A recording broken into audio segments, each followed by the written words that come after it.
There are 3.5 million unfilled cybersecurity roles globally. There is a huge skill gap and that needs to be filled. For someone who wanted to start their career in 2025 in cybersecurity, what should they have to learn? Cybersecurity is a big umbrella. These things, yeah. What are the non-technical skills one should possess in order to get a job in cybersecurity? The most important part is not technical skills. Anuj Sharma is a security consultant at Global Logic. Also, he is a cybersecurity content creator on YouTube. Now he is here to share his journey and lessons in cybersecurity. If someone is watching our conversation now, do you suggest them start creating content? This blows my mind every single time that 86% of the people who watch my content regularly haven't yet subscribed for the channel yet. So could I ask you for a favor before we start? If you like my content, if you like what I'm doing here, just hit the subscribe button. I'll put out the best content on newest skills and newest technologies like AI, blockchain, IoT and cybersecurity. This is my promise to you and thank you so much. There are 3.5 million unfilled cybersecurity roles globally. What are your thoughts on that? Yeah, there is a huge skill gap in our cybersecurity industry and that needs to be filled. And why is that so? So there are a lot of reasons. I mean, the companies were not focusing on, having a cybersecurity person in their, organization or team. People were not aware back then, but that gap is suddenly reducing. And from 5 years, 10 years down the line, you'll see the gap will be more, reduced, right? Because there are a lot of certification. People are loving the cybersecurity job, right? And there is a lot many exciting things that this industry will give you. So yeah, certainly, I mean, the data you are pointing out, I think it was 5 year back, okay. Yes. But now the things are changing rapidly with internet being, the usage is increasing rapidly. Lot many things, cloud, AI, LLM, right? So the cybersecurity jobs will increase, and the skill gap also will, reduce. So, I think this was the survey conducted in 2021. yeah. So like, I yeah, 4 years cross-checked back. it. Yeah, cross-checked it by Googling it. What about the recent survey? It has remained constant. But I think there is a lot of content publishing on YouTube and all the social media platforms about cybersecurity. But back then, before 5 years ago, I don't see much content. Like Yeah. in India, and you are the one who is making content on bug bounty and cybersecurity. And then there is one guy, Kryptonite. I used to see that guy's content. You are the both ones who was creating content back then 5 years ago. Yes. Yeah. So I Yeah. think there is a lot of awareness these times about cybersecurity and ethical hacking. Yeah, lot many creator also, lot many, exciting things as I mentioned. So yeah, people are loving the hacking thing. Yeah. People used to watch movies, but not the Yeah. technical stuff they used to like. But Yeah. nowadays they are liking it. Yes. Yeah. I think there is a movie called Mr. Robot. I think that's the half reason where half of the members who are into hacker community became hackers watching that movie. Yeah, TV series. It's a very popular one, and I Yeah. binge watched it, and I really liked it. Fascinated because I was working as a penetration tester, and I used to connect a lot of things with that person. So yeah, it's a good series. Definitely a watch. Must watch if someone have not watched it. Yeah. Yeah. So coming to you, by how it all happened. Can you tell me like a story, like where were you born, what was your family background, and how did you become what you are today? Sure. Yeah, it's good to talk about the journey. But yeah, it started. I really liked and loved computers. Okay, from a very small age. I mean, back then, while I was at like 7 or 8 years of age, I used a computer first time and got fascinated. So my elder brother, who was doing, engineering, after some years, and he created one program. Okay, Okay. it's a C++ program where if anyone writes their name, So there will be a sentence that that person is a donkey. Okay. Okay. So he told me to write my name. So I wrote my name and the computer printed Anuj is a donkey. And I got really fascinated that, oh, Okay. how computer is saying Anuj is a donkey, because I was like very, in young adolescence age, right? So Okay. I was not aware. So I was like very fascinated that computer is a very good thing, right? I mean, how it all happened and how it is writing it out. So that got me into computers. So I firstly loved a computer, right? A PC. And then I took 11th, I mean, computer science in my 11th and 12th. Okay. Okay. And then there is another love, that is physics. Okay. So then I thought, my father is into business. So we have a business of like, clamps. Okay. So we manufacture those clamps, which are as a connector used to connect power lines. Okay. Okay. So aluminium connectors. So related to physics. So I thought I could help my father, and I loved physics, right? I thought it is in all our, life, a lot of things are, due to the physics, laws of physics, why it happens, how it happens, right? So I was fascinated by that again. So I took physics honors. Okay. I scored good marks. I took physics honors. So Great. again a shift, a Okay. shift in my career, right, from computer science to physics honors. Then after physics honors, I got a reality check that Okay. uh, I won't, I should not be doing a post graduation in physics, right? Because the scope, or there are so many limitations, right? I did not want to be a lecturer. I did not want myself to be a physicist. So then I, took MCA. Is So it because of not having enough job for the degree yeah, that you are possessing? exactly, not enough jobs, and I wanted something, different. So as I told you, my reason would be to help my father, right, in Yeah. his Okay. business. But when I, got the education, but then I thought, okay, it is not what I thought. So then Okay. I switched into MCA, again fall back into my first love, right, computers. So I took MCA and then got internship. It's a full-time job, but starts with the training period into NIT Technologies, which is now named as Coforge. So I started with Java development Okay. and Great. got an internal opportunity to work as a Java developer, but developing some frameworks and applications for security, cybersecurity. Okay. So I was doing that happily, but At what time then it is? it's, I think, 2017. Oh, achha, okay. Yeah, 2017. I got that. I mean, January 2017. So I got that opportunity, and then suddenly there was a person who was at a very high, position, and he was leaving the job. I didn't know. I was working under him directly. Okay. Uh, so what happened is that he was leaving the job.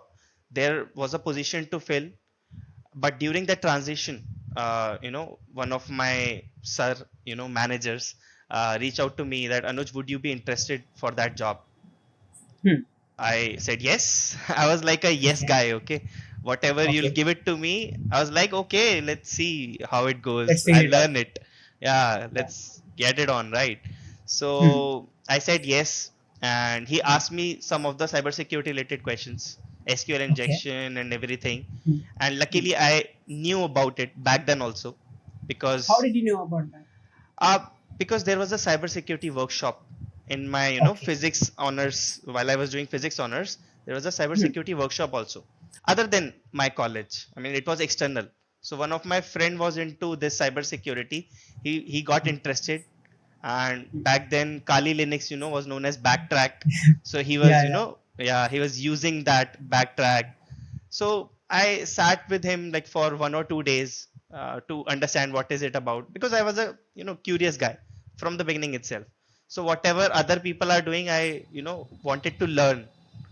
So learned few things from him. how it happens, SQL injection and everything. Utilize that knowledge in that, small discussion or an interview, you can say.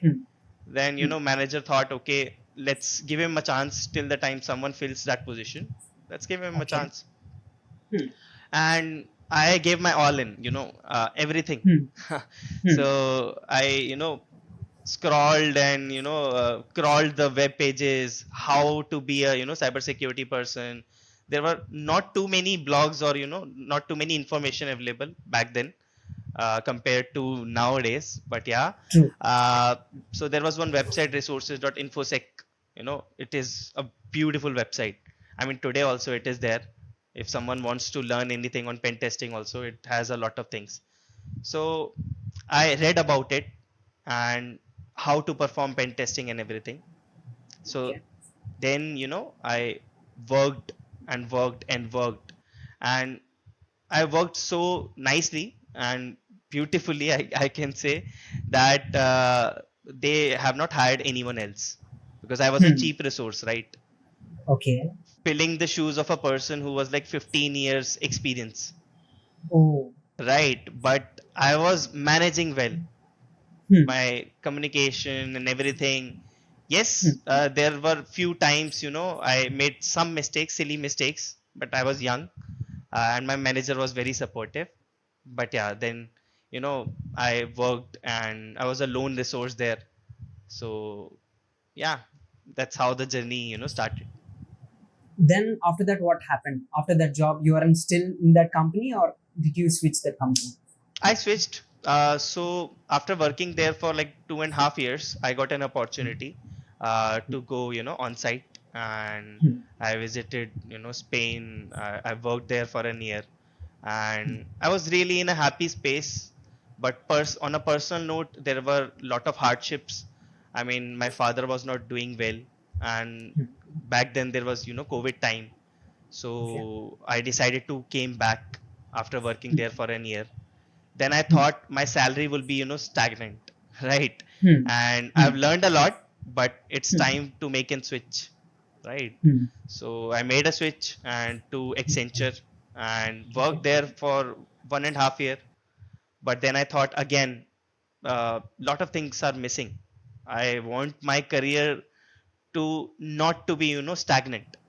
I want growth, right? I'm a growth person. Okay. So I gave the exam, OSCP exam, while working for Accenture, cleared it, then thought, okay, why not, take a leap and to work into something which resonates me, right, with me. So then I switched to Global Logic, where I'm working currently right now.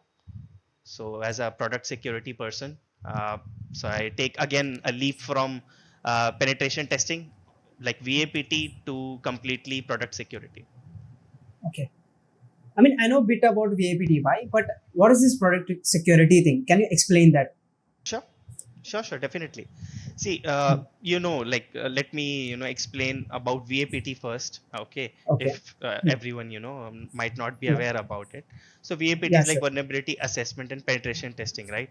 So we are talking about security, securing a product after doing the assessment, which is like vulnerability assessment and penetration testing, identification of vulnerabilities, prioritizing them, managing the vulnerability, getting them remediated before the attackers, find out that vulnerability. So till the identification and till the remediation, this is about VAPT. But it misses a lot of things. Why? Because penetration testing or VAPT is done at a very later stage when we talk about software development lifecycle, right? Yeah. So there are a lot of challenges. Challenges basically, uh, lack of resources, firstly, lack of time, right? Because the development teams are trying to, fit the market. They are trying to build the product and deploy it, right? There is a chaotic situation, and then a security person finds a lot of bugs which are critical and high. So it's not a good situation to be in, right? So that's the thing, that people were not loving cybersecurity people, right? Because they are finding out all those vulnerabilities and issues at a later Developers stage. are about, yeah, the developers are about to launch their app, and Yes, one cybersecurity guy in their company comes in, there is a critical bug in your product, right. we have to fix it. And in this Yeah. particular timeline, let's suppose 3 to Yeah, 7 yeah. days. So It's so hard. yeah, it's painful as a Yeah. developer also, right? I can, understand both the things, both the sides. Yeah. So, Yeah. so that's why product security came into the picture, right? It Okay. is also known as, shift left security, where you are building a product securely. See, it's a very simple line, building a product securely, but it's a mindset, right? I mean, if you put a thought on it that, okay, we are building a product that is going to be used by an X client, right? That X client has this set of requirements, right? So there are two ways. One way would be to fulfill that requirement and build a product. The other way would be to fulfill the requirement, but with security in mind, as a mindset, right? Security mindset. So what you will do whenever you are making any design, right? Application design in the design phase, right? Okay. You'll do threat modeling. You will do architecture reviews, right? When you were gathering requirements from client, you will think about the security requirements. You'll do Got feature it. reviews, right? You'll write the security requirements so that developer understand that not only the development team has a job to develop the product, they have to build it securely, right? So secure development practices needs to be followed, right? Then you move again towards the next phase of the like life cycle, right? Development life cycle. You have built the product, you have done the threat modeling, you have found some vulnerabilities that might occur in future, you have done the architecture review, you'll do the code scanning, right? So SAST you will do. Then third party libraries, there might be vulnerabilities related to that. So you'll take care about it, right? Lot of things. Then dash would come to the picture, right? Then the infrastructure needs to be secure. So you'll think about every aspect of building the product as well as deploying it securely. Not only building, you need to deploy it also securely, right? So the infrastructure needs to be secure. If it is cloud, then cloud security practice needs to be followed. Everything is, interconnected with each other. And at every phase, security needs to be integrated. So you can call it like DevSecOps approach, right? Okay. Yeah. Got it. Why? In VAPT, the security comes at the last. Yes. In product security, security comes along with the development. Along with the development, yeah. Got it. Why? Then you have recently got few CVs. I'm a newbie at CVs. Can you explain that? There are a lot. I'm sure there will be a lot of people who know nothing about CVs. It will be helpful if you explain about CVs as well. Sure. So CVs in a easy language, right, would be to find a vulnerability which is not known previously. Okay, in a product where, let's suppose, you have launched a product. Okay, let's take an example. You have launched a product and you have that product is in a public space. Okay, Okay. it's in GitHub or GitLab or anyone. It's a public, accessible space. Okay, it's an open source product. So what you did is to put out that product into the public. Now the assessor, what they'll do is to find out the vulnerabilities. Okay, not just finding them, they have to report it as soon as possible, being the first person to report it. Now there are authorities which provide you a unique identification number for that particular vulnerability. Let's suppose you developed that product and I am an assessor. Okay, I found a vulnerability. I reach out to you that, hey, Raju, this is your product. This is your version. I found an SQL injection or any kind of vulnerability in your product. Okay. This is the impact and this is how you can remediate it. Like I responsibly disclose it to you, and as well as after reaching out to you, I reach out to the CV authority as well, which is like a Mitre Corporation. Then there is, other also which gives you CV, other authorities also, right? CV forum, right, which is by Mitri again. So after that, you'll give it to you'll upload it, every information.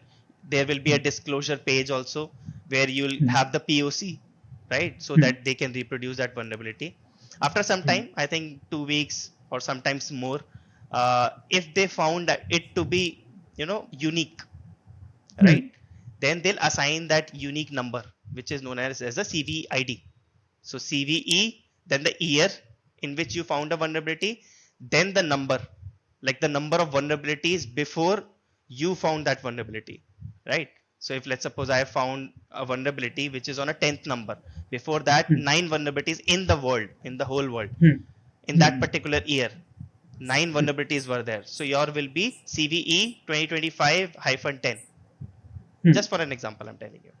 Got it. So yeah, that's the whole process. Yeah. Why do people in the cybersecurity community celebrate a lot if they get a CV? What charisma do CV has? Why do they celebrate a lot when they get a CV? So think about everybody wants some kind of recognition, right? Everybody wants some kind of fame, and to be someone who found a vulnerability in an open source product which is being used all over the world. All over the world, meaning there will be a lot many hackers, right, who were trying to find out that vulnerability, but you did first. Correct. Right. So think about in that situation how proud you will be. And let's suppose that product also is very popular. So I found a vulnerability in a product which was like 2 million plus downloads, right? That popular library, it was there, right? PyPickle was the library name. I have the write up and everything on my LinkedIn, right?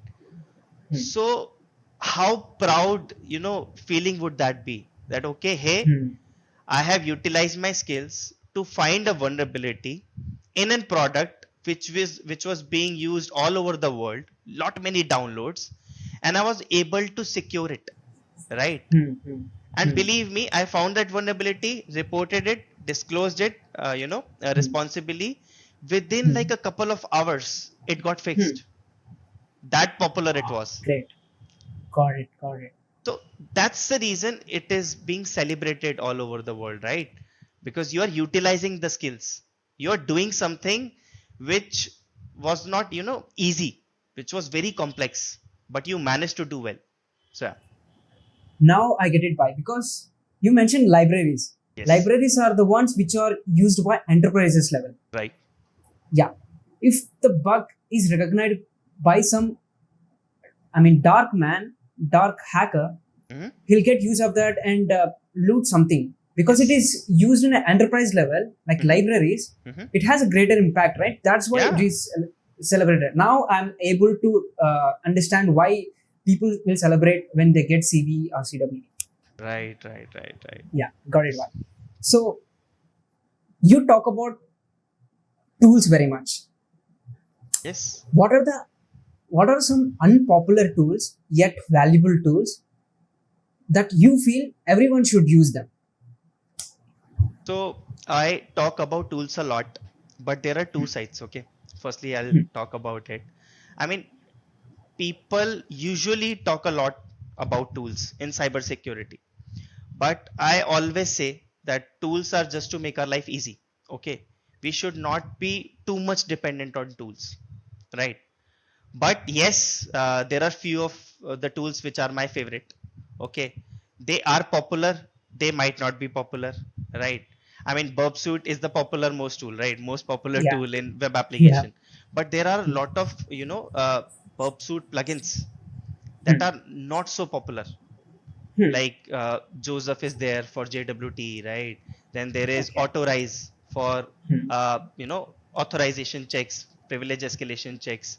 Authorize might not be, something which is very, very popular. Maybe some of the hackers would be laughing because they might know about it, but students and all will not be aware about that much, right? Then there are tools for session management, plugins, right? Can you There is name a out them? Yeah. I mean, lot of tools are there for session management. Lot of plugins are there. I'm forgetting the name, but yeah, there are there. For CSRF, there is a CSRF POC that is very very popular. People might be aware about it, right? Other than Burp Suite plugins, lot of browser-based extensions like Hack Hmm. Tools is Hmm. really very good. Hack Tools, okay. Hmm. I'm Hmm. forgetting the author or the publisher, but it's Okay. very useful. In Hmm. fact, in while I was doing OSCP, right, I Hmm. utilized that extension to generate Okay. single page or single liner, shell, right? Hmm. So that's a wonderful, extension to have. Hmm. Then, I mean, Vapalizer to Hmm. enumerate about web application. Those Technologies things there. are there. Yeah, technology enumeration. XSSER is there. It's Hmm. like a SQL map for cross-site scripting. People might Okay. not be aware about it. Hmm. Uh, Hmm. for product security, I can go on talk about SemGrep, Hmm. which is a open source SaaS based scanner. Okay. I mean, it's a wonderful tool. If SemGrep Hmm. team is, Hmm. listening to Hmm. this, I can really be Hmm. a collaborator, or be a person who can represent SemGrep tool. I mean, it's amazing, Hmm. right? Hmm. It gives you a lot of vulnerabilities. People Hmm. generally use SonarQube. I don't know why. It's a code quality tool, but they Okay. utilize it as a security tool also for SAST. But I believe SemGrep is wonderful. I mean, better also in some ways than SonarQube, right? For SCA, there is Trivi, which is again a top-notch tool uh, for finding out the third-party libraries, right? Vulnerabilities related to third-party libraries, or Okay. image scanning, Docker image scanning, right? Hmm. Hmm. Amazing tool to have. Hmm. I mean, for DAST, there are a lot of tools, right? Arachini scanner was, there was one tool which I have utilized back then, like 2 to 3 years back. Arachini. Okay. Okay. Hmm. People not might be aware about it. They might be Hmm. utilizing Zap, right? Hmm. Zap by checkmarks. Previously, Hmm. it was OWASP Zap, but now Yeah. checkmarks, have, I mean, bought it. So it's a checkmarks tool, Zap, I think Zap ZFFRC. Zap gives out lot of False false positive. positives. Yes, Yeah. yes, yes. So Arachini is a better one if you are Hmm. looking for a, open source one. So yeah, Hmm. I can talk about a lot of tools. John the Yeah. Ripper would be for passwords, Yeah. right? But it's a popular one. So yeah, Hmm. Hmm. yeah, Yeah. So, let's talk about the AI in cybersecurity world, and you have experienced a lot about AI, right? yeah, Can yeah. you talk So about that? Hmm. see, AI is everywhere, right? AI as a buzzword nowadays. Hmm. In fact, marketing teams are also, utilizing AI. There is Yeah. no product without AI at this Yeah. point of time. So I'm Hmm. currently working for Hmm. a, AI based project, securing that product, right? So yeah, I know one or two things or more things about that. I mean, so the landscape of a product is really different, you know Okay. I mean, Hmm. let's suppose there are two products. There is Hmm. Hmm. this a simple product, right? Like a hospital Hmm. management system, or employee management system, a simple application, a three-tier application, right? But then there is AI based application. So other than the application, other than the infrastructure, you need to Hmm. worry about what models it is being, utilized there, Hmm. right? I mean, you need to scan those models also, right? Hmm. Hmm. Because that model might have inherited some of the vulnerabilities like prompt injection, right? Hmm. Okay. Or hallucination. Lot of Hmm. things are there. So Hmm. people tend to forget, right? Hmm. People tend to follow traditional practices. Traditional Hmm. Hmm. practices will not be, helpful in testing an AI based application, an LLM based application, because it is altogether a different game, right? It is learning and providing the input output in a different manner. It's a Yeah. prompt based thing, right? Hmm. So even threat modeling exercises like threat modeling would be really very different to one traditional application will be doing, right? It Hmm. will be really different because you'll be thinking about trust boundaries. You'll be thinking about trust boundaries in tradition also, but in terms of AI also, right? In terms of, let's suppose we are testing a application like based on, OpenAI key, which is utilizing an OpenAI key and build a Okay. solution on top of it, right? Hmm. Then how will you ensure that key is, secured, right? Hmm. Hmm. If someone got that key, there will be a lot of challenges. How have you Hmm. stored it, right? Hmm. How the system is calling out that, OpenAI key, Hmm. right? That communication also needs to be secured. What protocol Okay. are we utilizing, right? Hmm. So the nitty gritties of an LLM based application is very complex. So if someone is not aware about like OVAST, top 10 LLM, if Hmm. someone is not aware about how a Gen AI, generative AI product works, right? Hmm. Hmm. Hmm. Hmm. Then to secure it would be very difficult. Hmm. So the basics of generative AI, right? How prompt works in backend, how things happen, right? How the application got built, right? How the technology is put together. So that way it is quite different. Yeah, Do you suggest hackers to check out AI? I mean, vulnerabilities, top 10 vulnerabilities, and definitely. get familiar with them. Yeah, definitely. In fact, I'll be bringing one course on my YouTube channel, right? And Great. it will be very helpful if someone is interested. And because this is a need of an hour, right? At this point of Hmm. time, everyone wants to be aware about. Hmm. When I said AI is everywhere, it is being Hmm. utilized by you, me, and everyone. Yeah. We have generated a lot of Ghibli images, right? Lot Yes. of. In fact, if someone was not even aware about Hmm. these social media, right, like Yeah. Instagram, have made Yeah. this go crazy, Yeah. right? Yeah. So it's in our lives. As a Hmm. content creator, you are writing scripts using Chat GPT Hmm. or other Yes. True. security tool, Perplexity, right? True. As a student also, if you want to learn something, you are giving a prompt that, Hmm. hey, summarize this topic for Hmm. me, right? So it is doing that. So AI is everywhere, when I said, and going forward it will be utilized more, right? Like back then, right? Google was a key. I mean, Google as a search engine, right? People who knew how to use Google were having an edge in their Yeah. jobs, how to Yeah. find a True. solution properly, right? True. That True. shift would be nowadays, how would you utilize an AI, like Chat GPT, right? To do your job. So that would be an edge. So if someone is, not using AI, there are issues related to data privacy, right? It will store your data if you have given it, if you have not turned down, turn off your memory, right? In Hmm. Chat GPT or other tools, you need to turn Hmm. it off. Hmm. You Hmm. need to be aware about its data protection laws, right? Hmm. You need to make sure you're not giving something to Chat GPT which might be, utilized in some, malpractice or some different Yes. ways, right? Hmm. So we need to be aware, but we should use it. Yeah. Yeah. So, Anuj bhai, recently I have done a podcast with a guy called Lalit.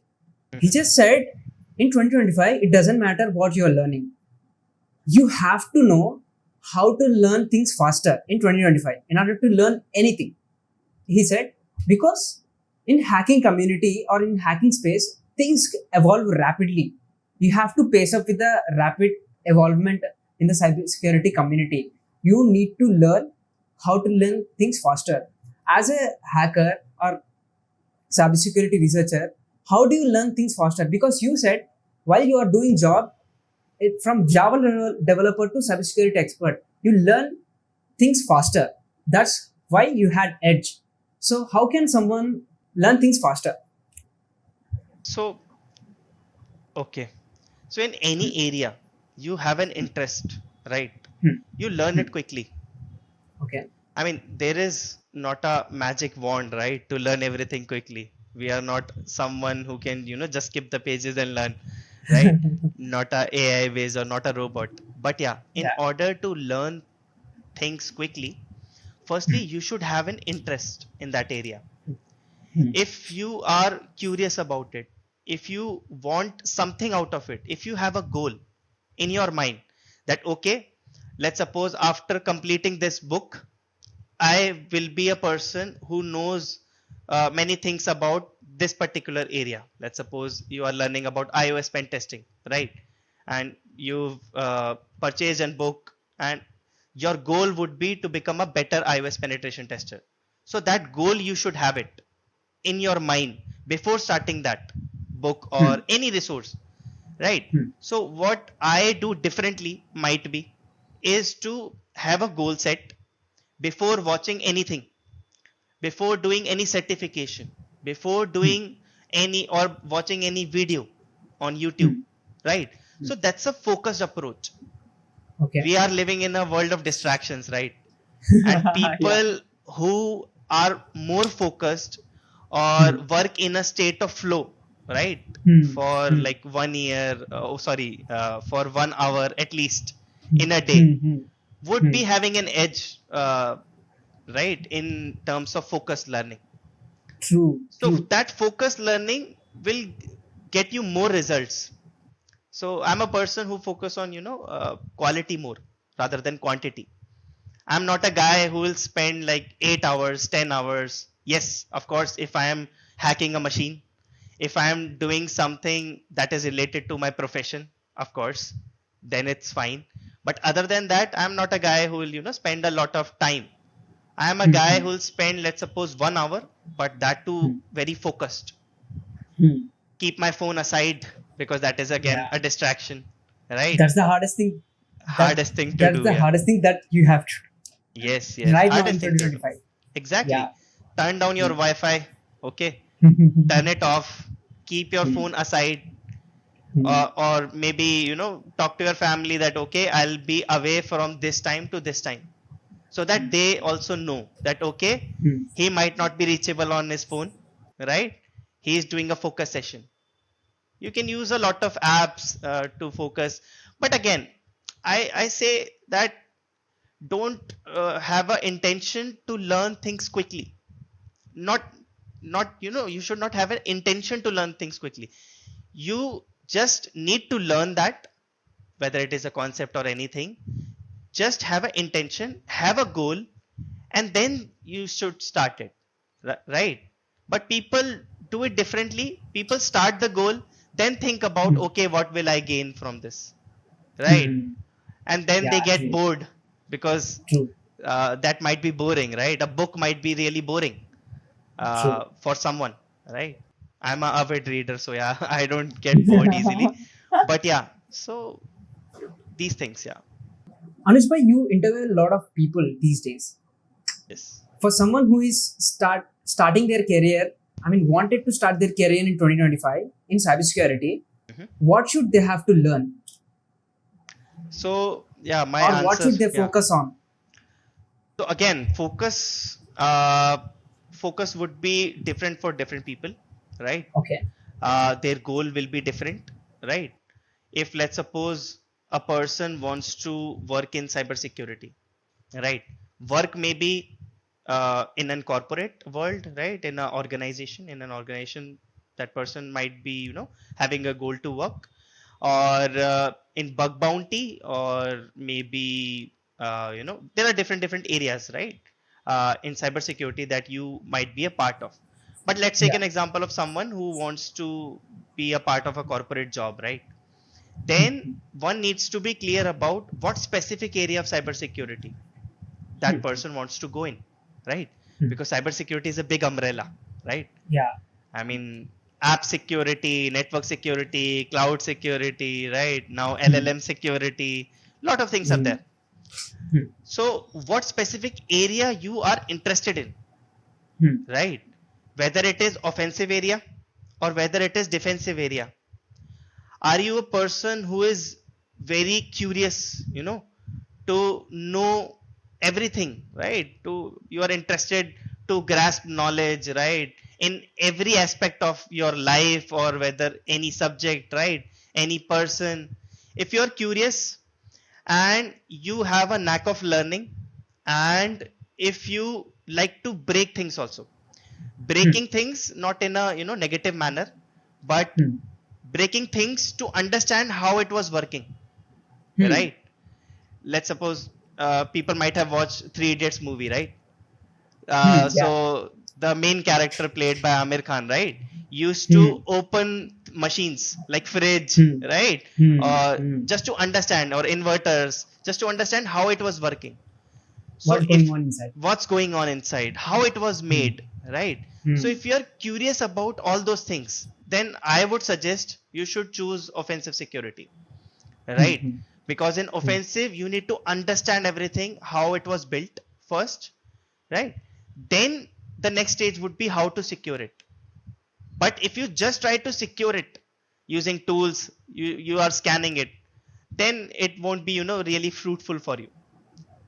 If you're someone who is a reactive person, right? If something happens, something bad happens, and then you react to it, right? Let's suppose there is a problem occurred, right? There is a problem in your life. Then you are reacting like how to fix that problem, right? Then defensive cybersecurity would be good for you, because in defensive cybersecurity, we are preventing it. It's not the only reactive approach. We are preventing it also. We are having incident response management, right? We have incident management plans for it. What should we do in this situation, whether a P1 occurred, right? And then it is reactive also, whether an attempt happened to hack your product or network or system, then what will you do? You will create an incident, right? You will firstly think about like reproducing the incident, how it happened, logs, checking out logs, right? All those things. So I'm telling you, if you're listening, if someone is interested in cybersecurity, a lot of people will be. So just think about yourself. You should be aware about your likes and dislikes, right? Then think that, okay, why do I want to join cybersecurity? In what area would I want to join, right? Then you will find a lot of resources for that. Once you decide now that I want to be a web application pen tester, then you follow web application pen testing resources. But nowadays what happens, since I talk to a lot of subscriber, a lot of people, people watch one video, right? If it is interesting, right? Got impressed, right? Then they'll try to learn about it. That's not a good thing, because there is loads of content available on YouTube or other platform, right? Today you are liking something, tomorrow you might like something else, and you cannot do everything, right? Yeah. So yeah, self-reflection is the key. Yes. Yeah, I was about to ask this. What about being a jack of all trades in cybersecurity, learning networking, learning network defense, learning offensive, learning red teaming, learning purple teaming, learning blue teaming? I was about to ask this. Then you gave the right answer before even asking. Yeah. And another thing that you have mentioned is why. Know why you wanted to learn cybersecurity. There is a beautiful TED talk called why. I'm unable to recollect the title of the video, but it was by Simon Sinek. I'll put out the picture of the thumbnail. I think I might have watched it. Yeah. Yeah, Simon Sinek. He tells at every stage of life, when you are taking a decision, you should ask continuous, recurrent why questions. Why questions? Why you are doing this? Why this? Why this? Why There that? are, I think, 5 whys you should. Yeah, 5. Yeah. You should have the answers. Yes. Then after that, it will also help to take better decision if you follow Ikigai also. Yes. Ikigai The Japanese method. one. Yeah. Yeah, true. Then coming back to our conversation, Anushka, you take a lot of interview these days. What are the non-technical skills one should possess in order to get a job in cybersecurity, or in order to grow their career ladder in cybersecurity?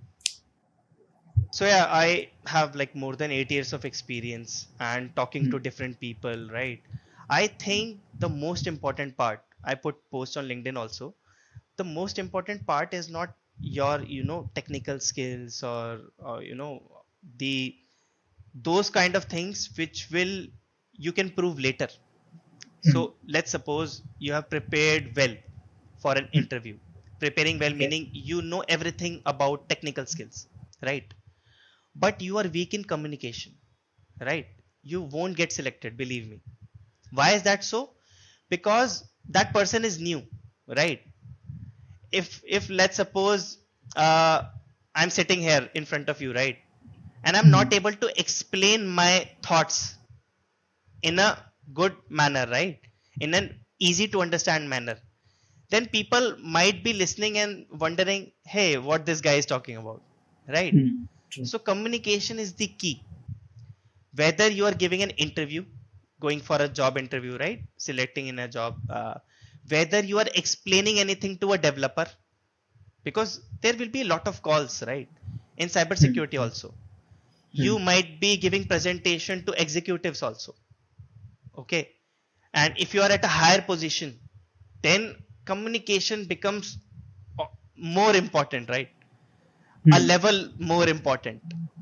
True. So as a fresher, I think if I, let's suppose, go 8 years back to the version, like my version, right? uh, Previous version, I'll say that Anuj, you should focus more on communication, right? So it is that important. And communication is not just about language. We are talking in English, right? It's not just about language. It's more about how you express, right? Where I am taking pauses, right? How I am emphasizing on words that are very, very important. Okay. That also matters. Am I using those hand gestures, right? Am I expressive enough, right? These things are very, very important. And I have learned quite a few things while giving public lectures, or giving conferences, or presenting my stuff, right? Giving presentation to a lot of people. So those kind of things help. So if you are someone who have a lot of interpersonal skills, right? It helps certainly. And if you are an introvert, because a lot of people will be introvert also, right? We Yeah, cannot true. we cannot ignore them. So uh, those people, what they can do is to practice in front of mirror. It's a very cliche technique, but utilize it. It will help you a lot. Visualization. So if let's suppose I want to go into a conference where I'll be presenting in front of, let's suppose, thousands of people, right? Presenting some topic. So explaining technical is other part, but visualizing myself 1 day, 2 day before, how will I be presenting it? What words should I choose? Not preparing on the script. What words meaning? How slowly will I speak? Right? You will. I mean, what I have learned is people who speak very slowly, or in a emphasizing on few words, do better than those people who are speaking very quickly, Yeah, because true. speaking quickly is a sign of nervousness, True. right? So all those things, work on that. It will, I mean, skyrocket growth your career, right? The growth will be very impressive. So yeah, start learning from the beginning itself. I think the best one for the slow talking would be the Nikhil Kamath podcast. In I haven't have you watched seen it. any of that podcast? I think Nikhil, yeah, Nikhil Kam Kamath. I know the Z- Zero, the founder, right? Founder Zero, of the Zero. founder. Yeah. I He's have the guy watched, who's but yeah, but not fully. I think. Yeah. even if you put out his videos, his lectures in 2x, it will be slow. Okay. He speak that much slow, but he talks very very good. I mean, you'll be able to resonate with him. He'll make resonate with him. And after that, you have mentioned the facial expression, the gestures, and how you speak, interpersonal skills like Yes. communication. I was watching this podcast by Dairy of CEO with Vanessa Van, I think so, her name. Mm-hmm. She says that our gestures make impact of 60% in understanding. Yes. Other people understand 60% better if you make these hand gestures. I think that is the best podcast I have ever watched about communication skills. Do watch that if you have time. Anybody who is watching, Sure. and I am able to resonate because if a cybersecurity person in a cybersecurity firm or cybersecurity venture or in a job, if he finds out a bug which is so critical, he has to report to the developers, right? Right. He has to communicate his critical bug that he have found out. He has to explain it in a layman terms because developer is not so aware about the cybersecurity terms, right? Right. That's where the communications plays a vital role in growing up in a cybersecurity career, right? Right. And just to add one more important point to what you said, a lot of people are reporting bugs, right? But those bugs are getting, out of scope, or maybe not giving them bounties, right? They're facing a lot of challenges these days. Like a lot of my subscribers are, right? They report a valid bug and they are waiting for the bounty, like $1,000, right? Or more than that. It's a critical bug, right? But when the bug got triaged, right? Okay. So they got it like not applicable, or it's an informative bug. So he reported a critical bug. He's expecting bounties, and he's having dreams of buying something, right? As a young guy, but they marked it as informative. The problem was then he reached out to me, that Anuj bhai, I've reported this bug and it is marked as informative. Yaar. Why is that so? So then I, contacted that person and checked his report, right? Asked about his report. There were a lot of important things which were missing in that report. So I mentioned it to him. See, how have you reported it? And this is how I might have reported it. It will be a huge difference, because the impact on that particular library in which he found an issue, right, was not not understandable by his report.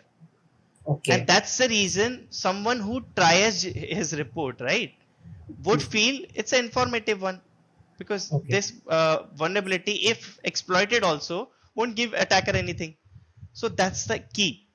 So if someone is facing similar problems, you might need to write better reports, right? Explain the impact. Think like a developer or someone who will, triage your issue. Think like that person and then report in that way. That, okay, if I am reading out as a third party person, will I be able to understand the impact of the vulnerability or not? If the answer is no, write it again. If again the answer is no, write it better even, right? Then publish it. Once you have this habit, right, you'll have bounties, and you'll have lot of swags, hall of fames. Yeah. Why? How can someone learn better report writing? By submitting out reports, a lot of reports. See, Okay. mindset is one which I talked about, right? And be self-aware. How will you be self-aware? Is like asking questions again and again, right? Thinking about the other perspective, right? The someone who will triage your report, or understand your report, go through your report. The other thing would be to read a lot of other reports. There are lot of HackerOne reports, right? Lot of resources out there waiting for you, right? Yeah, you just have to Google search or Yeah, AI you just search. have to AI search or Google search. Read out all those reports. If it's in public domain, HackerOne reports, right? Someone who got a bounty of, let's suppose, $1,000, more than $1,000, right? Then just be curious enough to read that report, how that person got it. Because if you will be having a habit of doing all these things, reading out reports, then ultimately in your unconscious or subconscious brain, right, you'll train yourself, right? You'll train your brain then by fraction, you'll start improving. You won't realize, but you'll improve. I can feel it, right? You watch a lot of podcasts, TED Talks, right? So you'll definitely be better in your upcoming or other podcast, as you progress. If I am reading a self-help book, as I mentioned, I am a avid reader and fond of books, right? So the visualization, right? Story making, communication, fraction by fraction, small improvements, it will be there. I'll progress. I won't realize, you won't realize, but we'll be improving ourselves. So that's the way you can, improve your report writing. Yeah.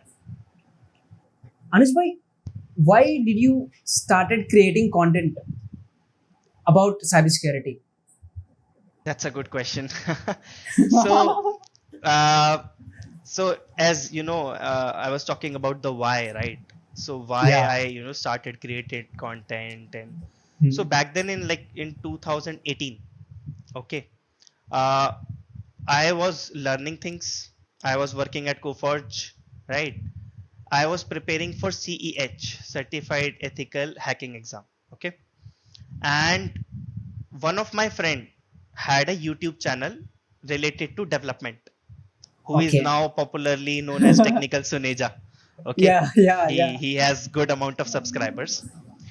So in his introduction, because he was also working in NIIT, okay, Coforge. Okay. So we were working in the same organization. So he introduced yourself very proudly that I am a YouTuber with more than 10,000 of subscribers. I do this. So as again I was a curious person, I reached out to him because we were in the same organization. Like, Ajay, how do you do this? If let's suppose I want to create content, right? How would I be able to do it? So I started one channel which was non-cybersecurity, and I love to do singing also, right? I mean singing songs, Bollywood songs. So I made a YouTube channel just to see how YouTube works, right? Okay, got it. So with the help of Ajay, he helped me out creating a channel, right? I created that channel and put out songs, okay? Those were like song covers, and people were not aware that I used to love singing, or I have a good voice comparatively, not that good, but it's okay-ish, right? So people were close to me, they didn't know that I love singing, but when I put out content, they started reaching out because one of my video did well, right? And it reached out to my family members also. So they were like, oh, you are on YouTube and we don't know. So that got me into thinking that, yeah, this is very good, right?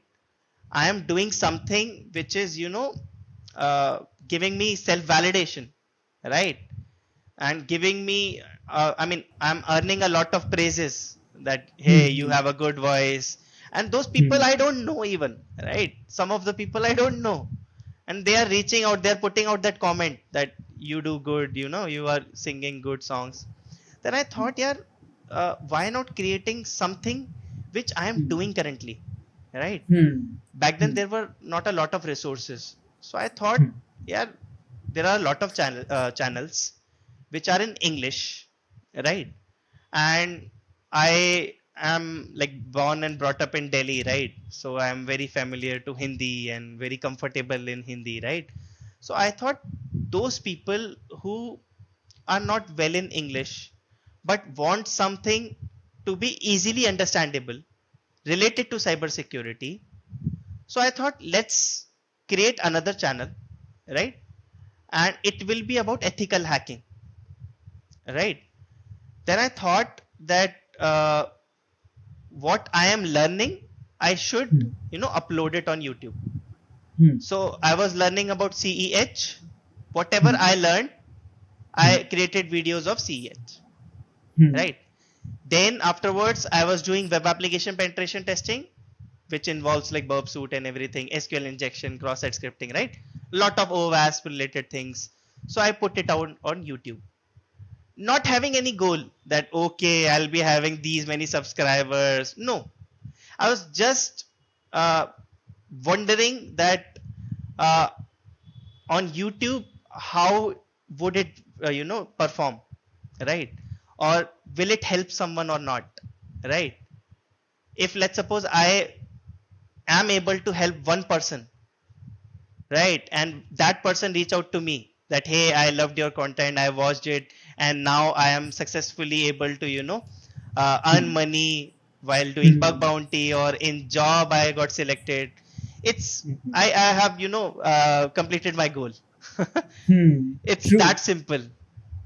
So true. that's why I started the channel, just to Hmm. share everything that I learn, and in an easy to understand manner. That's it. Hmm. Hmm. That's why One of I my named it friends, as Ethical Sharmaji. Ethical Sorry to interrupt. Sharmaji, right? Yeah. Because Yeah. ethical, and then Hmm. Sharma because my title is like Anuj Sharma, right? Yeah, yeah, So surname is Sharma, so that's why Ethical Sharmaji. Yeah. Sorry yeah. to interrupt. Yeah, True. you were saying something. One of my friend, his name is Kulai. I did a I did first ever podcast with him. He has mentioned you to watch your videos about bug bounty hunting and ethical hacking about Bob Suit. He has mentioned you in that podcast, and now I am with you talking to you. Super glad to See? have you. Thanks a lot. I mean, the feeling is mutual. I watch your content also. You're doing good, right? Subscriber, the number of subscriber. See, these things don't matter. Okay. When you are doing something that you love, that you like to do, then numbers, okay. Maybe nowadays people are wondering about numbers more, right? But you as a creator should not think about numbers. You should think about the content that you are creating, right? I've watched your content. I've loved your podcast. I watched definitely your podcast with Arman, who I'm really very fond of. We are like brothers. And So even I am. yeah. So doing good. Yeah, and happy to be here. Yeah, true. Why? If someone is watching our conversation now, do you suggest them start creating content? And what are the opportunities that you have got specifically through content creation? I mean, that certainly depend. I would suggest everyone to make content, right? Because Yeah, see, even I am. we are consuming a lot of content, right? Without having any goal. We are wasting a lot of time on, Instagram, watching reels, just to have that, dopamine kick, Dopamine hit. right? But just think about if all those people that have their content there, right? If those people will not create any content, would there be any content for you to watch? No. As simple as that. Then why you are not creating content, right? And definitely content creation has helped me with communication, has helped me with facing the camera, right? Helped me in expressing my thoughts, right, better, right? Helped me in understanding how content creation, that content marketing works. I don't do Okay. marketing a lot. I'm not a marketing guy. I don't promote my content here and there. But Yeah. understanding is another aspect, right? Hmm. That helped me connecting with different people, because I also host podcasts, right? Connect with Hmm. different people. Now I'm sitting here with you, knowing Yeah. you, right? We are Yeah. understanding a lot about each other just by having this conversation, Hmm. right? So these kind of things matter. Hmm. And if I talk about the opportunities after like Hmm. content creation, Hmm. I mean, monetary benefits, of course, those are there. Hmm. I'm not a Hmm. guy who will promote any kind of, just for Hmm. the sake of money, any kind of content, Hmm. right?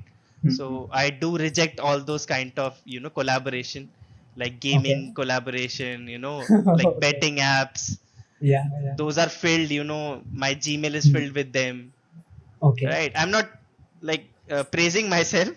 I'm just Yeah. telling you that these kind of Hmm. opportunities you'll get, right, if you Hmm. want to earn money. Hmm. So Hmm. those are the areas, right? So like sponsorships, those kind of collaboration, right? You can create course, right? Again, I might create course in future, but I feel that, creating free content, giving the free access is my, motto at the moment. Okay. This is my goal, to reach a larger audience, to help people, right, understand few concepts. So yes, you can create a course, you can monetize it, right? Then in terms of other opportunities, right, maybe again there will be some kind of collaboration, non sponsorship, but collaboration, like you'll go to conferences if you have a good, subscriber base, and people know that you can speak well on certain topics. You might be invited to some other colleges, universities, to give talks, lectures, sessions, workshops. So those kind of things are there also, right? uh, it gives you a satisfaction, like validation. There is this satisfaction, the other word, right? That okay, your content is being liked and loved, and getting the response that you want. So yeah, a lot of things, lot of good opportunities. So I conclude this answer by mentioning out that when I got to the hackers meetup, I was not aware. Okay, having a certain amount of audience on YouTube is different, I feel. But when you go to a conference and when people came to you after your session, that hey, are you really Ethical Sharmaji? Okay. So I was like, yeah, I'm not a celebrity. Okay. I mean, yes, I am Ethical Sharmaji, but my name is Anuj Sharma. Right. But Okay. people were aware about me, As Ethical about this Sharmaji. face as Ethical Sharmaji. Right. True. So it kind of, I got surprised that, okay, yeah, people know me. Yeah. So most of the people knew me, right? And they loved my session also. So these kind of, things, when you'll feel in life, then you can understand that, okay, yaar, It hits you different. it hits you differently, as you rightly mentioned, right? So Yeah. I think people should create content, and Yeah, yeah. I think uh, one reason I'll put to people why they should create content is you'll get better access to better minds. right, If I be doing a job in an IT firm, probably I'll not be talking to Anuj Bhai. right, True, right? Because of my podcast, I am now getting access to better minds where their goals are higher, their thresholds in learning things are higher, and everything. I mean, we able to get access to higher people. That's the number one reason. I think that's why people should start creating content. And and coming up, yeah. yeah, yeah, Just to add, sorry to interrupt. I mean, it is yeah, all about the mindset, right? When yeah, you right. create content, right? Mm. If let's suppose I want to create content on LLM based, pen testing, right? Mm. I need to learn about it, Yeah, because true. it's a responsibility. It's my Mhm. responsibility to create content, to Mm. deliver it in a way that is easily understandable by everyone. And Mhm. in order to do that, I need to Mhm. learn in that way, so Yeah. that I'll be able to create and then upload and then explain it. So my learning cycle is dependent upon the content creation, right? So in that way I learn quickly, right?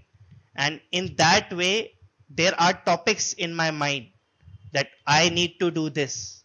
I need to do this kind of certification so that I can create content on this kind of certification. So it gives me life goals also. So True. it's I think content creation is altogether a different job. So Yeah. I'm handling two jobs at this point of time, right? True, true, true. So yeah, yeah, Then, by in this social media era, uh, people say this quote, you are the average of four people. But I believe that in this era, you are the average of four content creators that you watch, right? So because we are hooked to the phones, right? That's why I ask to people uh, on my podcast who are the guests.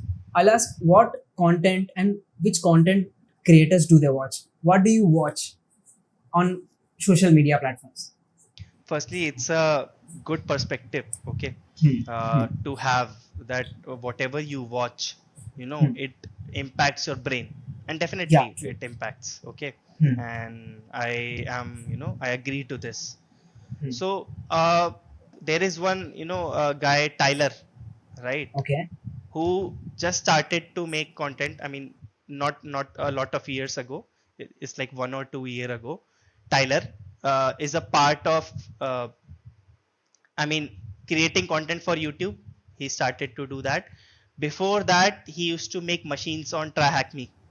Okay. Okay. A Okay. lot of Got it. rooms were created by him. So he's Hmm. good. Okay. Hmm. And IPSEC, for Hmm. machine solving, he's very, very Hmm. popular, and Yeah. people Yeah. might all be aware about, right? So Hmm. IPSEC is the one, and depends on what stage I am, right? Hmm. Hmm. My content preference changes.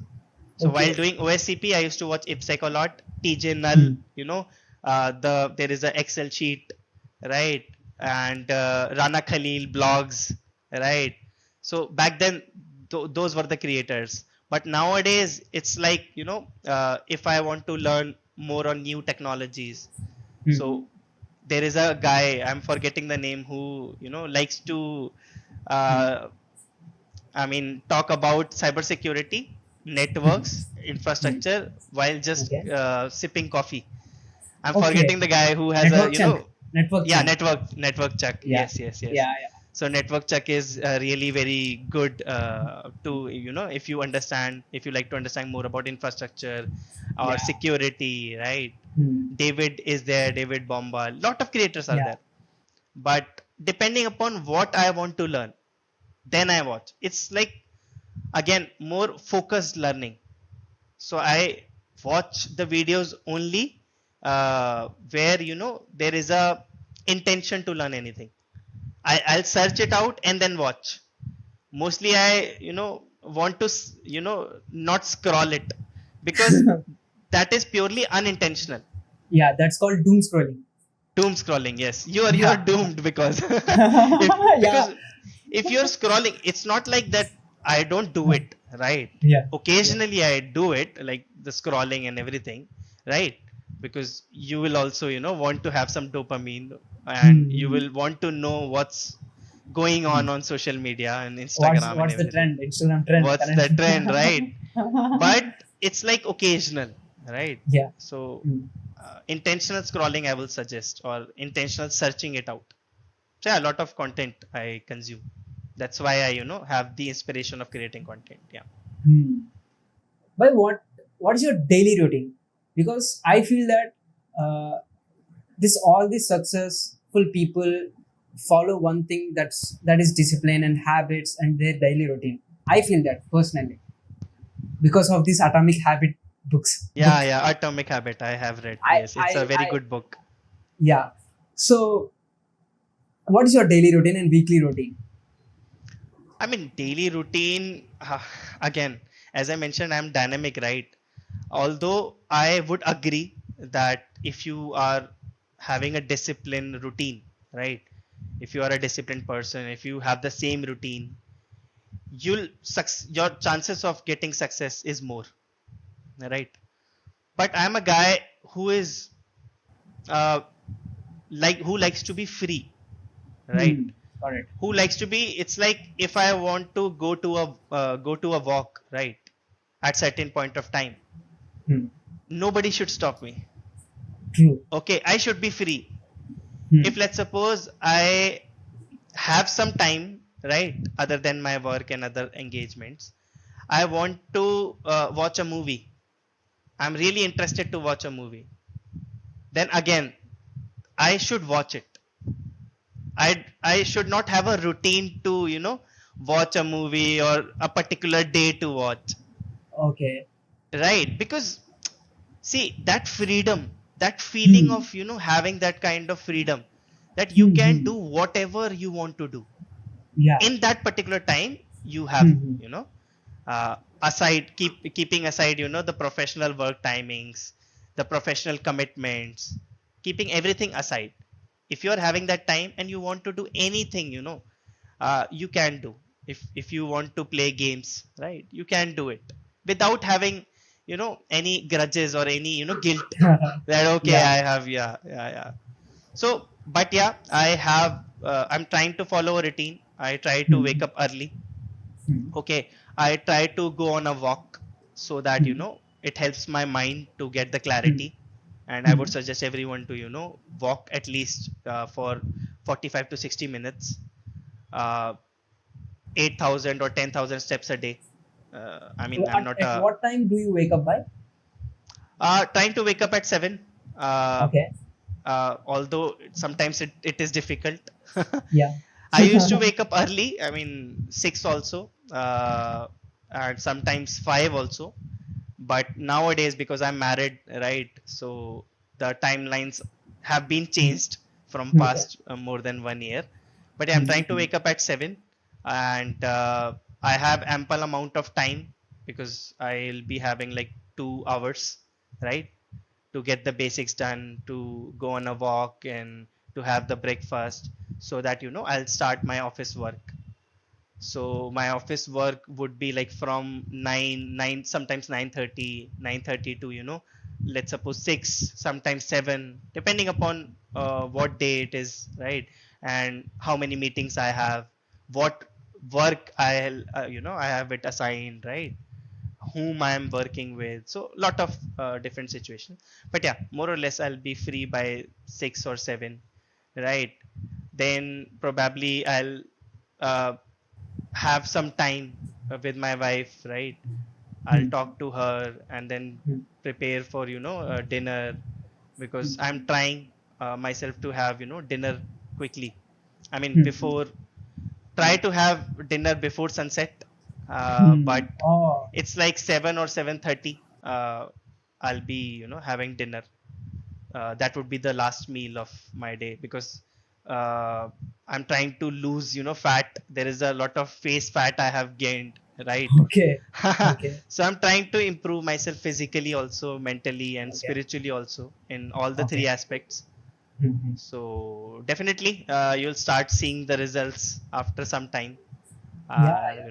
Maybe in the next podcast, Yeah. you'll Yeah. see a different version. A fitter Okay. Anuj bhai, Yeah, yeah, fitter I and guess. much. Yes, yes, yes, of course. And I try to, wind up uh, after like 11:30 or 12. Uh, Hmm. Again, I mention a lot of try to. Okay, Hmm. it's in my I got it. mind. It's in my mind, but Okay.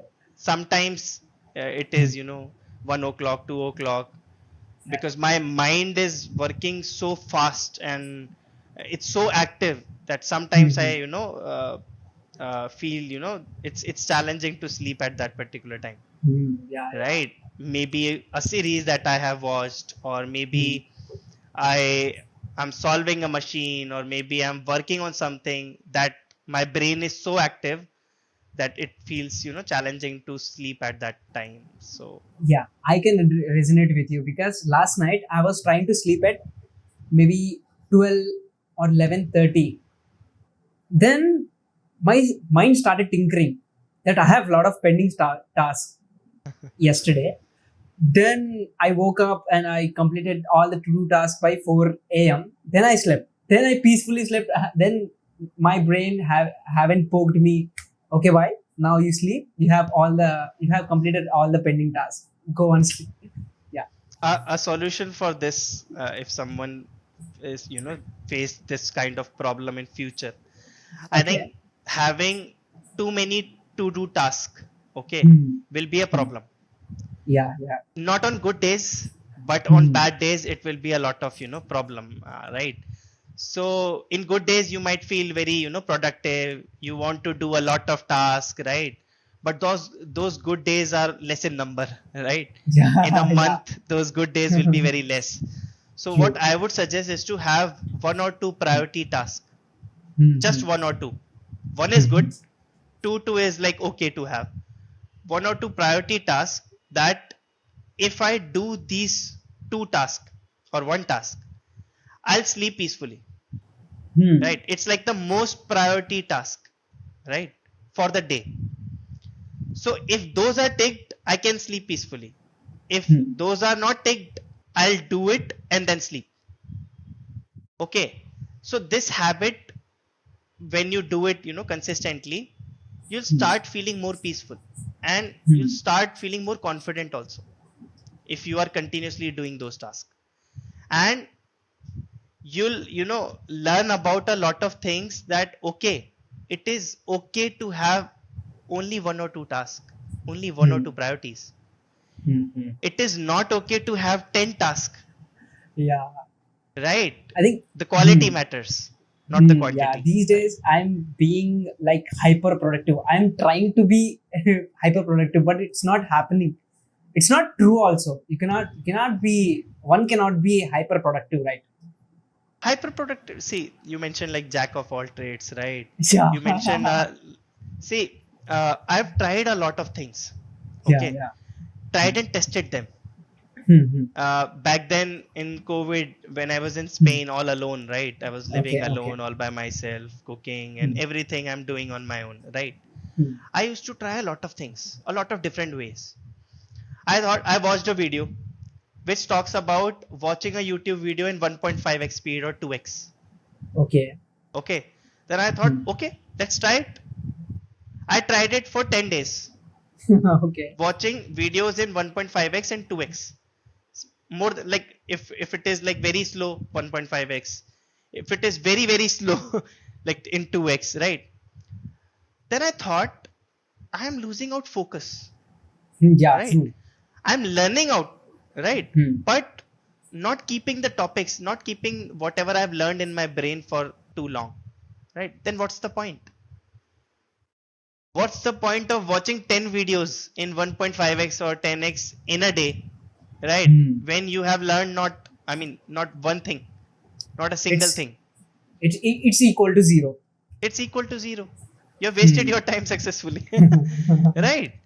So then I realized, no, I am watching one video in the whole day, but the whole point of watching that video, the whole goal of that, if I have achieved it, and if I am trying to, inculcate into my own, life, then it's success rather than the other way.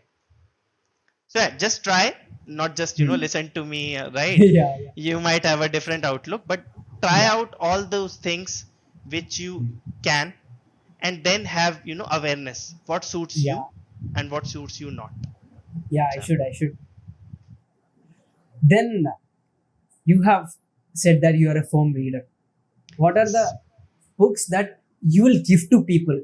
Tell me 5 or 3.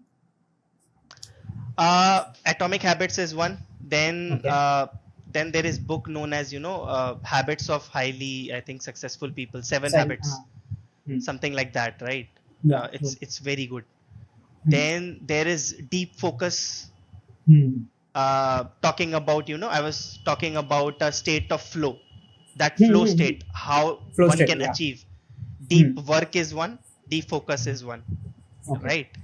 And then there is Mini Habits, again, at a similar, interest of Atomic Habits. There is context. Mini Habits is really very good. For communication, there is one book which was having the green cover. I'm forgetting the name. It's very popular. How to Influence. Yes, of course. It's really, really very good. Talking about very, very small things. Like in a conversation, you should, call the other person's name, so that it brings their attention to you.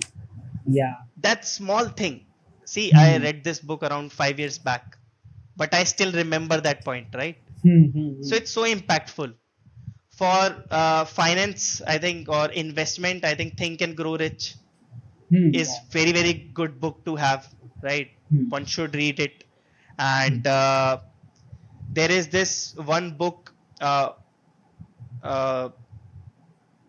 What Everybody's Saying, by John Navarro. Okay, it's about understanding. It's a book by an FBI person, okay, who talks about learning more about psychology learning more about if someone is expressing in a certain manner what that person is trying to say. Okay. Because FBI person, these kind of police authorities and those authorities talks about a different talks or manages a lot of people, thieves, robbery, right? Lot of people, negative people also. So what their body is saying, body language, it's a book about body language. Okay, Okay. so really very wonderful book if you are interested in those kind of things, right? Then there is this book, don't think about everything that you do, something like that. Oh, okay.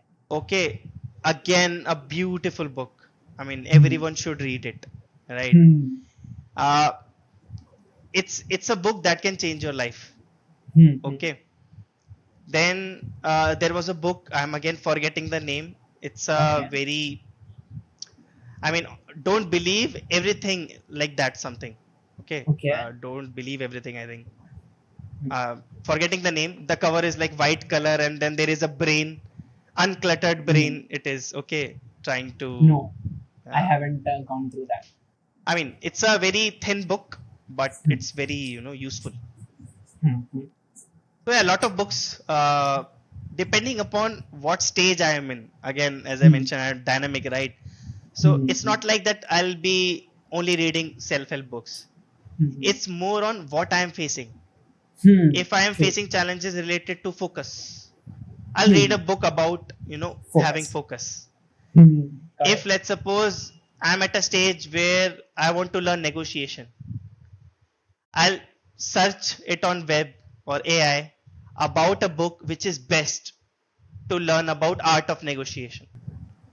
So I'll learn that, right? Correct. If I watched a series related to some detective or anyone, right, which is related to body language, then I'll again search a book about body language, because everything is exciting, right? There is so much to learn, but whatever I can try to inculcate in my life, that's important.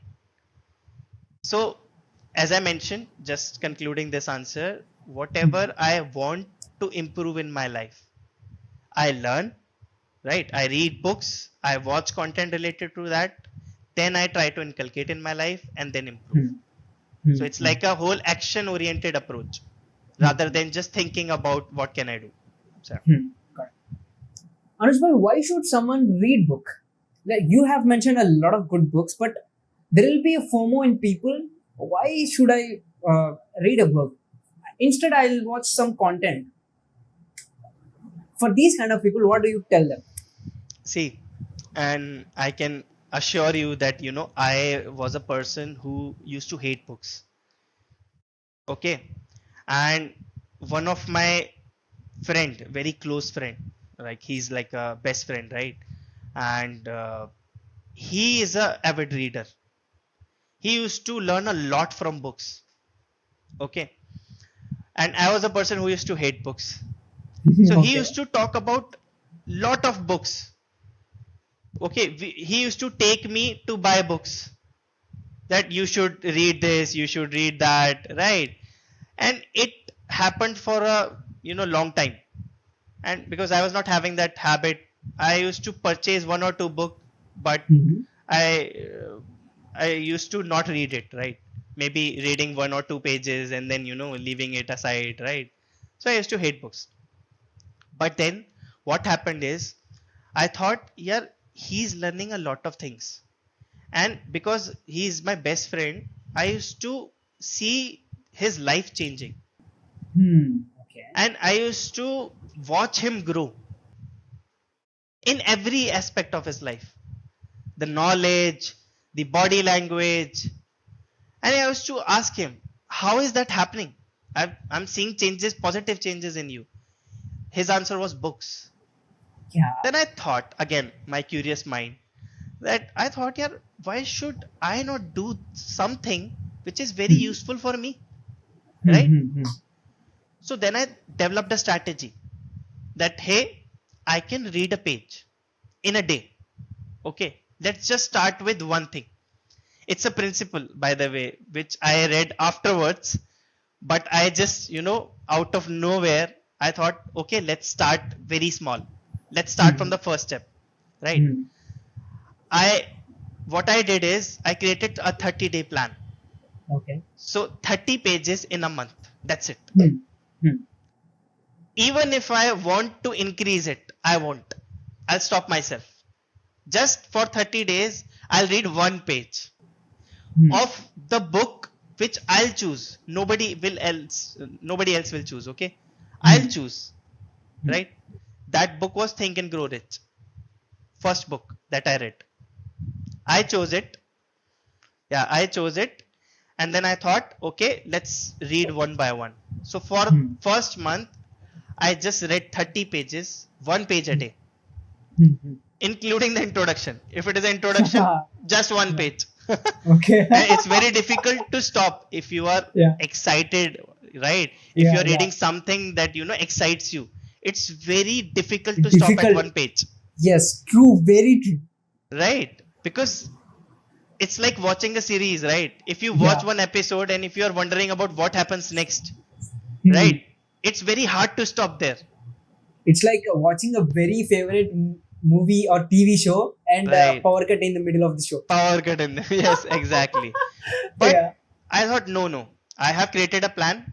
The whole success depends upon this plan. I'll just read one page. After 1 month, I did that. And I put a bet on it. Okay. That if, let's suppose, I fail to do this kind of plan, right? I'll give 500 rupees to you, that best friend. Okay. His name is Anurag, right? Okay. So that way, because if you have something to lose, right, you'll do it. And if something is money, definitely you'll have the motivation to do it. True. So I started with that and then developed a habit.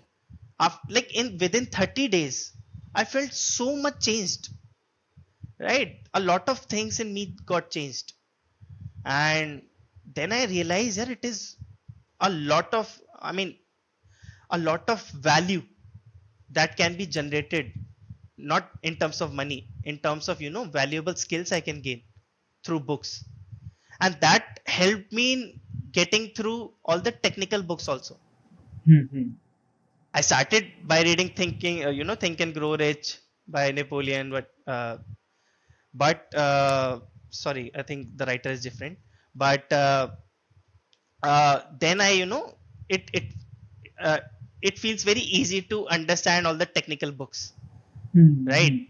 CEH also, while I was doing CEH, then there is a book like CH, testing guide. No. Right. There is very all-in-one testing guide book, very popular by Matt Walker, I think. Okay. Right. People, if I'm taking the wrong name, you can check it. Okay. Okay. You can correct it. So reading is very, very helpful. So you can just develop this kind of habit by starting small. Yeah.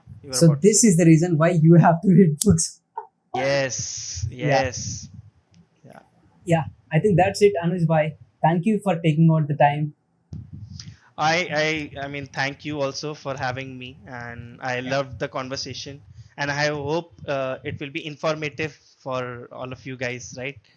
And if you have any questions, you can reach out to me, or you can put out the socials. Yeah, Raju. Yeah. What would be the best place to reach out to you? Is that LinkedIn, Instagram, email? I mean, LinkedIn. LinkedIn, I'm very much active, definitely these days. So yeah, this is not the only podcast that we are going to do, because I want to build a long-term podcast series with Anuj bhai. So let me know in the comments what topics that I wanted to do podcast about with Anuj bhai. So thank you Anuj bhai for taking out time and being here. thank you.